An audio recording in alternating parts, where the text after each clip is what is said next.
Hello friends, I'm Ellie, welcome to Cardboard Design. Today, I continue to bring you meaningful fairy tales. Let's listen together. First fairy tale, The Star Bunny. There was once on a time a little girl whose father and mother were dead, and she was so poor that she no longer had any little room to live in or bed to sleep in. And at last she had nothing else but the clothes she was wearing and a little bit of bread in her hand which some charitable soul had given her. She was, however, good and pious. And as she was thus forsaken by all the world, she went forth into the open country, trusting in the good God. Then a poor man met her, who said, Give me something to eat. I am so hungry. She reached him the whole of her piece of bread, and said, May God bless it to thy use, and went onwards. Then came a child who moaned and said, My head is so cold. Give me something to cover it with. So she took off her hood and gave it to him. And when she had walked a little farther, she met another child who had no jacket and was frozen with cold.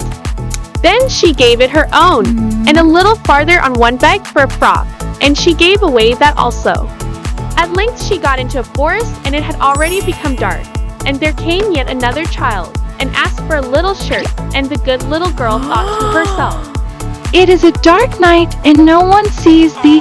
Thou canst very well give thy little shirt away. And took it off, and gave away that also.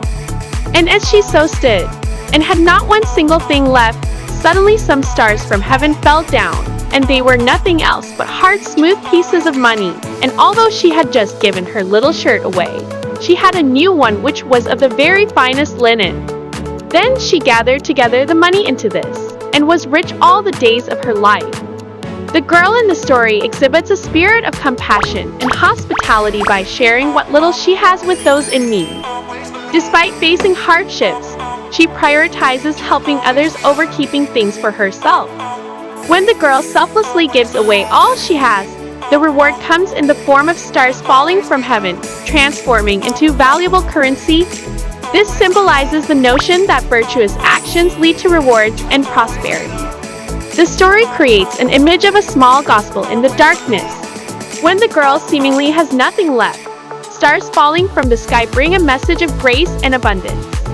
This reinforces the idea that even in challenging times, acts of goodness may lead to unexpected blessings. In summary, the story revolves around compassion, faith, and selflessness, delivering a message that virtuous actions, generosity, and gratitude lead to both spiritual and material rewards. The second fairy tale, The Goose Girl at the Well. There was once upon a time a very old woman who lived with a flock of geese in a waste place among the mountains, and there had a little house. The waste was surrounded by a large forest, and every morning the old woman took her crutch and hobbled into it. There, however, the dame was quite active, more so than anyone would have thought, considering her age, and collected grass for her geese, picked all the wild fruit she could reach, and carried everything home on her back. Anyone would have thought that the heavy load would have weighed her to the ground, but she always brought it safely home. If anyone met her, she greeted him quite courteously. Good day, dear countrymen. It is a fine day. You wonder that I should drag grass about, but everyone must take his burden on his back. Nevertheless, people did not like to meet her if they could help it, and took by preference a roundabout way, and when a father with his boys passed her, he whispered to them, Beware of the old woman. She has claws beneath her gloves. She is a witch. One morning, a handsome young man was going through the forest. The sun shone bright. The birds sang, a cool breeze crept through the leaves, and he was full of joy and gladness. He had as yet met no one, when he suddenly perceived the old witch kneeling on the ground cutting grass with a sickle. She had already thrust the whole load into her cloth, and near it stood 2 baskets, which were filled with wild apples and pears. But, good little mother, Said he, how canst thou carry all that away? I must carry it, dear sir. answered she. Rich folks' children have no need to do such things, but with the peasant folk the saying goes, don't look behind you. You will only see how crooked your back is. Will you help me? she said, as he remained standing by her. You have still a straight back and young legs. It would be a trifle to you. Besides, my house is not so very far from here. It stands there on the heath behind the hill. How soon you would bound up thither. The young man took compassion on the old woman. My father is certainly no peasant, Replied he. but a rich count. Nevertheless, that you may see that it is not only peasants who can carry things, I will take your bundle. If you will try it, Said she. I shall be very glad. You will certainly have to walk for an hour, but what will that signify to you? Only you must carry the apples and pears as well. It now seemed to the young man just a little serious when he heard of an hour's walk, but the old woman would not let him off, packed the bundle on his back, and hung the 2 baskets on his arm. See, it is quite light. Said she. No, it is not light. Answered the count, and pulled a rueful face. Verily, the bundle weighs as heavily as if it were full of cobblestones, and the apples and pears are as heavy as lead. I can scarcely breathe. He had a mind to put everything down again, but the old woman would not allow it. Just look. Said she mockingly. The young gentleman will not carry what I, an old woman, have so often dragged along. You are ready with fine words, but when it comes to be earnest, you want to take to your heels. Why are you standing loitering there? She continued. Step out. No one will take the bundle off again. As long as he walked on level ground, it was still bearable, but when they came to the hill and had to climb, and the stones rolled down under his feet as if they were alive, it was beyond his strength. The drops of perspiration stood on his forehead and ran, hot and cold, down his back. Dame, Said he. I can go no farther. I want to rest a little. Not here. Answered the old woman. When we have arrived at our journey's end, you can rest, but now you must go forward. Who knows what good it may do you? Old woman, thou art becoming shameless. Said the count, and tried to throw off the bundle, but he labored in vain. It stuck as fast to his back as if it grew there. He turned and twisted, but he could not get rid of it. The old woman laughed at this, and sprang about quite delighted on her crutch. Don't get angry, dear sir. Said she. You are growing as red in the face as a turkey cock. Carry your bundle patiently. I will give you a good present when we get home. What could he do? He was obliged to submit to his fate, and crawl along patiently behind the old woman.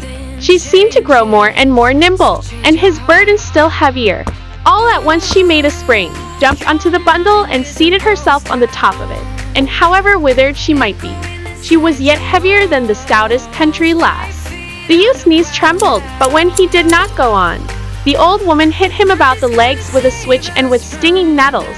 Groaning continually, he climbed the mountain, and at length reached the old woman's house, when he was just about to drop. When the geese perceived the old woman, they flapped their wings, stretched out their necks, ran to meet her, cackling all the while. Behind the flock walked, stick in hand, an old wench, strong and big, but ugly as night. Good mother, Said she to the old woman. has anything happened to you? You have stayed away so long. By no means, my dear daughter. Answered she. I have met with nothing bad, but, on the contrary, with this kind gentleman who has carried my burthen for me. Only think, he even took me on his back when I was tired. The way, too, has not seemed long to us. We have been merry, and have been cracking jokes with each other all the time. At last the old woman slid down, took the bundle off the young man's back, and the baskets from his arm, looked at him quite kindly, and said, Now seat yourself on the bench before the door and rest. You have fairly earned your wages, and they shall not be wanting. Then she said to the goose girl, Go into the house, my dear daughter. It is not becoming for thee to be alone with a young gentleman. One must not pour oil onto the fire. He might fall in love with thee. The count knew not whether to laugh or to cry. Such a sweetheart as that. Thought he. Could not touch my heart, even if she were 30 years younger. In the meantime, the old woman stroked and fondled her geese as if they were children, and then went into the house with her daughter. The youth lay down on the bench, under a wild apple tree. The air was warm and mild. On all sides stretched a green meadow, which was set with cowslips, wild thyme, and 1,000 other flowers.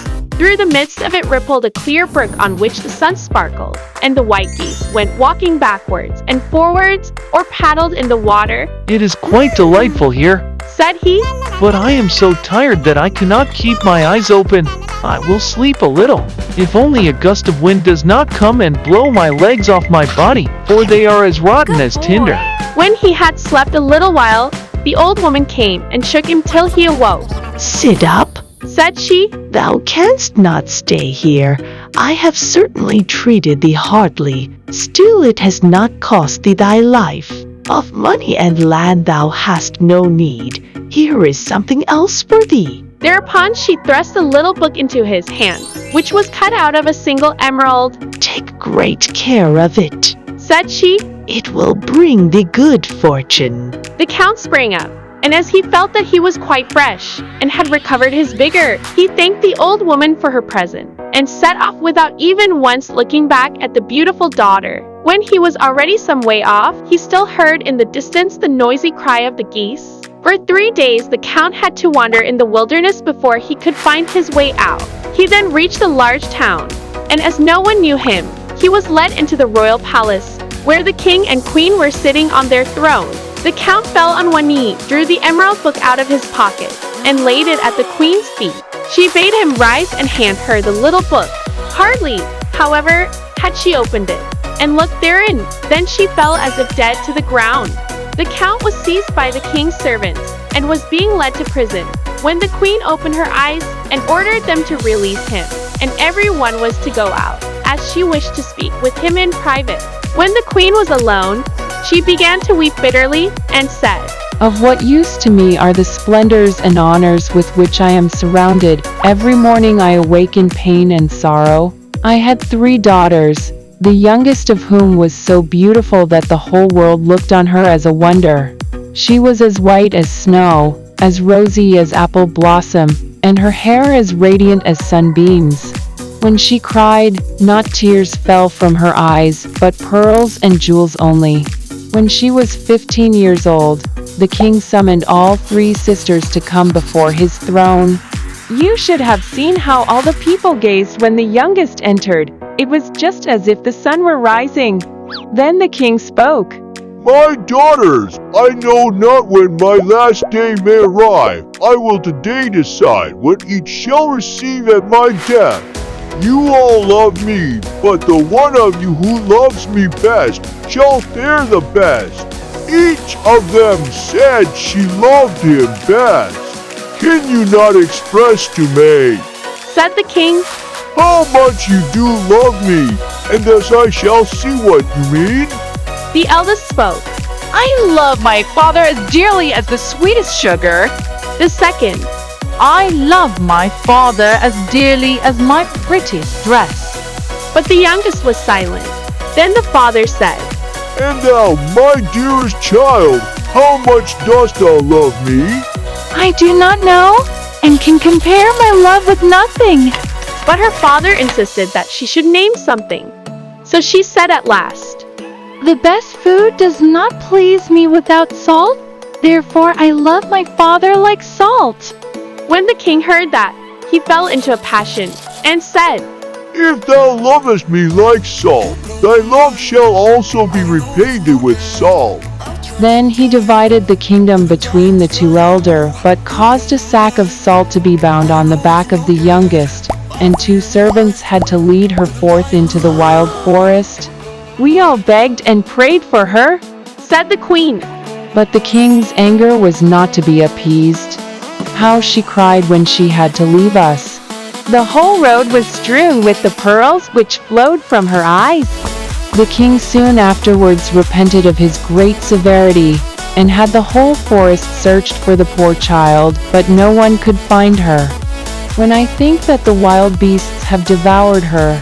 I know not how to contain myself for sorrow. Many a time I console myself with the hope that she is still alive, and may have hidden herself in a cave, or has found shelter with compassionate people.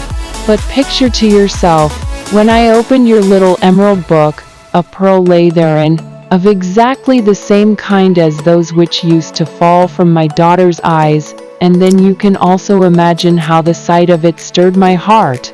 You must tell me how you came by that pearl.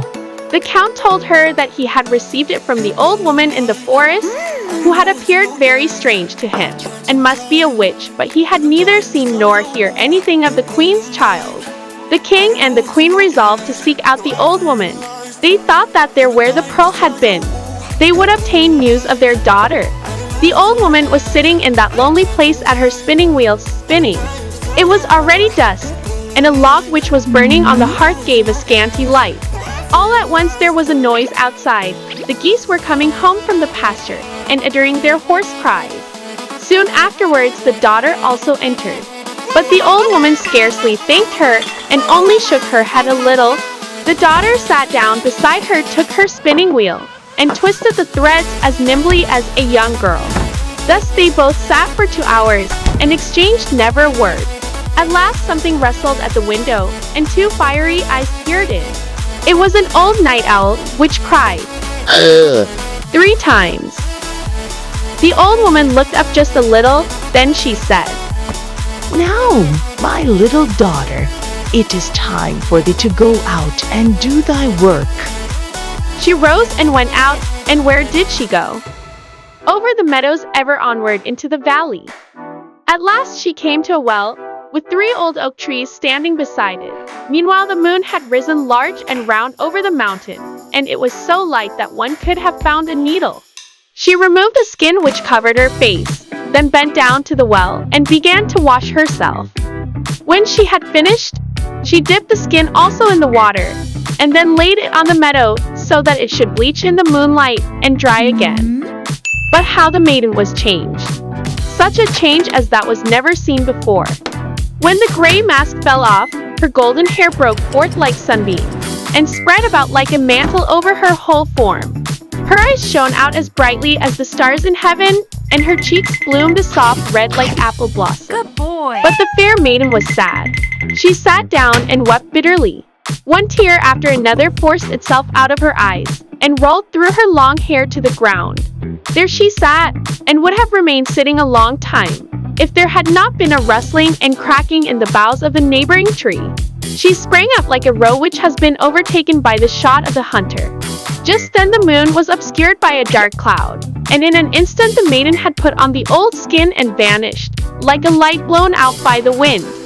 She ran back home, trembling like an aspen leaf. The old woman was standing on the threshold, and the girl was about to relate what had befallen her, but the old woman laughed kindly, and said, I already know all. She led her into the room and lighted a new log. She did not, however, sit down to her spinning again, but fetched a broom and began to sweep and scour. All must be clean and sweet. She said to the girl. But mother, Said the maiden.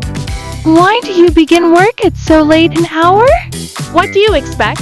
Dost thou know then what time it is? Asked the old woman. Not yet midnight, Answered the maiden. but already past 11 o'clock. Dost thou not remember Continued the old woman. that it is 3 years today since thou camest to me? Thy time is up. We can no longer remain together. The girl was terrified, and said, Alas, dear mother, will you cast me off? Where shall I go? I have no friends and no home to which I can go. I have always done as you bade me, and you have always been satisfied with me. Do not send me away. The old woman would not tell the maiden what lay before her. My stay here is over. She said to her, But when I depart, house and parlor must be clean. Therefore do not hinder me in my work. Have no care for thyself, thou shalt find a roof to shelter thee, and the wages which I will give thee shall also content thee. But tell me what is about to happen. The maiden continued to entreat. I tell thee again, do not hinder me in my work. Do not say a word more. Go to thy chamber, take the skin off thy face, and put on the silken gown which thou hadst on when thou camest to me, and then wait in thy chamber until I call thee. But I must once more tell of the king and queen, who had journeyed forth with the count in order to seek out the old woman in the wilderness. The count had strayed away from them in the wood by night, and had to walk onwards alone. Next day, it seemed to him that he was on the right track. He still went forward, until darkness came on. Then he climbed a tree, intending to pass the night there, for he feared that he might lose his way. When the moon illumined the surrounding country, he perceived a figure coming down the mountain. She had no stick in her hand, but yet he could see that it was the goose girl, whom he had seen before in the house of the old woman. Oh ho, Cried he. there she comes, and if I once get hold of one of the witches, the other shall not escape me. But how astonished he was, when she went to the well, took off the skin and washed herself, when her golden hair fell down all about her, and she was more beautiful than anyone whom he had ever seen in the whole world. He hardly dared to breathe, but stretched his head as far forward through the leaves as he dared, and stared at her. Either he bent over too far, or whatever the cause might be, the bough suddenly cracked, and that very moment the maiden slipped into the skin, sprang away like a roe, and as the moon was suddenly covered, disappeared from his eyes. Hardly had she disappeared, before the count descended from the tree, and hastened after her with nimble steps. He had not been gone long before he saw, in the twilight, two figures coming over the meadow. It was the king and queen, who had perceived from a distance the light shining in the old woman's little house, and were going to it. The count told them what wonderful things he had seen by the well, and they did not doubt that it had been their lost daughter. They walked onwards full of joy, and soon came to the little house. The geese were sitting all round it, and had thrust their heads under their wings and were sleeping, and not one of them moved. The king and queen looked in at the window. The old woman was sitting there quite quietly spinning, nodding her head and never looking round. The room was perfectly clean, as if the little Miss Men, who carry no dust on their feet, lived there. Their daughter, however, they did not see. They gazed at all this for a long time. At last they took heart, and knocked softly at the window. The old woman appeared to have been expecting them. She rose and called out quite kindly. Come in, I know you already. When they had entered the room, the old woman said, You might have spared yourself the long walk if you had not 3 years ago unjustly driven away your child, who is so good and lovable. No harm has come to her. For 3 years she has had to tend the geese. With them she has learned no evil, but has preserved her purity of heart. You, however, have been sufficiently punished by the misery in which you have lived. Then she went to the chamber and called, Come out, my little daughter. Thereupon the door opened, and the princess stepped out in her silken garments, with her golden hair and her shining eyes, and it was as if an angel from heaven had entered. She went up to her father and mother, fell on their necks and kissed them. There was no help for it. They all had to weep for joy. The young count stood near them, and when she perceived him she became as red in the face as a moss rose. She herself did not know why. The king said, My dear child, I have given away my kingdom. What shall I give thee? She needs nothing. said the old woman. I give her the tears that she has wept on your account. They are precious pearls, finer than those that are found in the sea, and worth more than your whole kingdom. And I give her my little house as payment for her services. When the old woman had said that, she disappeared from their sight. The walls rattled a little, and when the king and queen looked round, the little house had changed into a splendid palace, a royal table had been spread, and the servants were running hither and thither. The story goes still further, but my grandmother, who related it to me, had partly lost her memory and had forgotten the rest. I shall always believe that the beautiful princess married the count, and that they remained together in the palace, and lived there in all happiness so long as God willed it. Whether the snow-white geese, which were kept near the little hut, were verily young maidens, no one need take offense, whom the old woman had taken under her protection, and whether they now received their human form again, and stayed as handmaids to the young queen, I do not exactly know. But I suspected, this much is certain, that the old woman was no witch, as people thought, but a wise woman, who meant well. Very likely it was she who, at the princess's birth, gave her the gift of weeping pearls instead of tears. That does not happen nowadays, or else the poor would soon become rich. The transformation of the princess from a simple goose girl into a radiant beauty with golden hair and shining eyes underscores the theme of hidden beauty. It suggests that true beauty lies within and can be revealed under the right circumstances. The king and queen's journey to find their lost daughter reflects the theme of parental love and the regret that follows unjust actions. It conveys the idea that love can overcome obstacles and lead to forgiveness. The old woman rewards the princess for her kindness and purity by transforming her little hut into a splendid palace and providing her with precious pearls. Time to wake up! This reinforces the concept that good deeds are rewarded in the end. The third fairy tale, The Peasant and the Devil. There was once on a time a far-sighted, crafty peasant whose tricks were much talked about. The best story is, however, how he once got hold of the devil and made a fool of him. The peasant had one day been working in his field, and as twilight had set in, was making ready for the journey home, when he saw a heap of burning coals in the middle of his field, and when, full of astonishment, he went up to it, a little black devil was sitting on the live coals. Thou dost indeed sit upon a treasure, Said the peasant. Yes, in truth, Replied the devil. on a treasure which contains more gold and silver than thou hast ever seen in thy life. The treasure lies in my field and belongs to me. Said the peasant. It is thine. Answered the devil. If thou wilt for 2 years give me the half of everything thy field produces. Money I have enough of, but I have a desire for the fruits of the earth. The peasant agreed to the bargain. In order, however, that no dispute may arise about the division, Said he. everything that is above ground shall belong to thee, and what is under the earth to me. The devil was quite satisfied with that, but the cunning peasant had sown turnips. Now when the time for harvest came, the devil appeared and wanted to take away his crop, but he found nothing but the yellow withered leaves, while the peasant, full of delight, was digging up his turnips. Thou hast had the best of it for once, Said the devil. but the next time that won't do.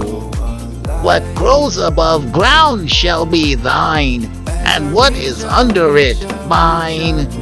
I am willing. Replied the peasant, but when the time came to sow, he did not again sow turnips but wheat. The grain became ripe, and the peasant went into the field and cut the full stalks down to the ground. When the devil came, he found nothing but the stubble and went away in a fury down into a cleft in the rock. That is the way to cheat the devil. Said the peasant, and went and fetched away the treasure. The peasant in the story is portrayed as a very wise and clever individual who can outwit the devil. His creativity and cleverness help him gain an advantage in the deal with the devil. The initial agreement between the peasant and the devil shows caution and cleverness in negotiation, setting the condition that the devil only has rights to what is above ground, while the peasant retains what is below, demonstrates careful consideration in the deal. The story emphasizes not only the defeat of the devil once, but also a second time by choosing to sow wheat instead of turnips. This action showcases intelligence and preparedness to face different situations. The peasant's acceptance of the devil's terms for a second time shows patience and acceptance of the situation. However, he does not repeat the mistake of planting turnips, displaying patience and readiness to confront challenges. Bye-bye!